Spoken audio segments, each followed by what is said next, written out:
ইরানের সর্বোচ্চ নেতা আয়াতুল্লাহ আলী খামেনিকে হত্যা যেন ডোনাল্ড ট্রাম্পের জন্য বড় এক সংকট ডেকে এনেছে।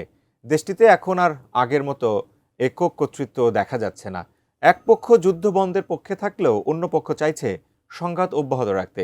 ইরানের অভ্যন্তরীণ এই রাজনৈতিক সংকট নিয়ে বিস্তারিত জানাচ্ছেন শিহাব ইসলাম।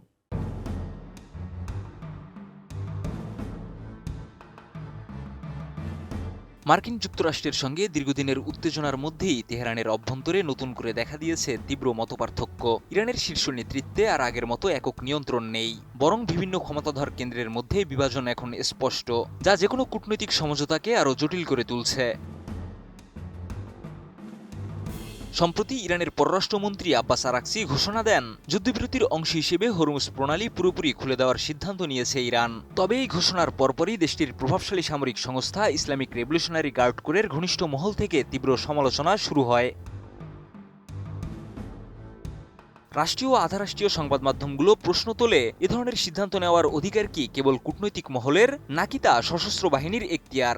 এই প্রতিক্রিয়া থেকেই স্পষ্ট হয়ে উঠেছে নীতি নির্ধারণী পর্যায়ে বড় ধরনের বিভাজন তৈরি হয়েছে। নোভা এলইডি টিভি, ঝকঝকে ছবি, নিখুঁত শব্দ, 5 বছরের ওয়ারেন্টি। নোভা মানে সঠিক মান, নিশ্চিত সেবা। বিশ্লেষকদের মতে, সর্বোচ্চ নেতা আয়াতুল্লাহ আলী খামেনির মৃত্যুর পর থেকেই এই অস্থিরতা বাড়তে থাকে। নতুন নেতৃত্বের কাঠামো এখনও পুরোপুরি সুসংহত না হওয়ায় সিদ্ধান্ত গ্রহণের ক্ষমতা এখন বিভিন্ন গোষ্ঠীর মধ্যে ছড়িয়ে পড়েছে। এর মধ্যে খামেনির সম্ভাব্য উত্তরসূরি মোস্তফা খামেনির শারীরিক অবস্থা নিয়েও তৈরি হয়েছে অনিশ্চয়তা, যা রাজনৈতিক পরিস্থিতিকে আরও জটিল করে তুলেছে।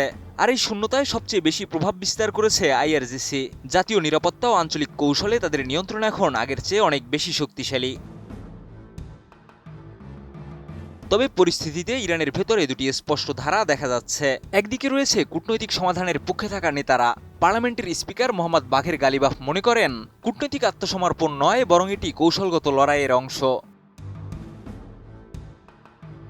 অন্যদিকে অতিরক্ষণশীল গোষ্ঠী আলোচনার বিরোধিতা করছে। তাদের মতে, যুক্তরাষ্ট্র ও ইসরায়েলের সঙ্গে কোনো চুক্তি স্থায়ী সমাধান আনবে না, বরং পারমাণবিক সক্ষমতা ধরে রাখাই দেশের নিরাপত্তার মূল চাবিকাঠি। এদিকে যুক্তরাষ্ট্রের অবরোধ বহাল থাকলে নতুন করে আলোচনায় না যাওয়ার কথা জানিয়েছে তেহরান। যদিও ডোনাল্ড ট্রাম্প যুদ্ধবিরতির মেয়াদ কিছুটা বাড়িয়েছেন, তবু ভবিষ্যৎ নিয়ে অনিশ্চয়তা থেকেই যাচ্ছে। শিহাব ইসলাম, এটিএন নিউজ।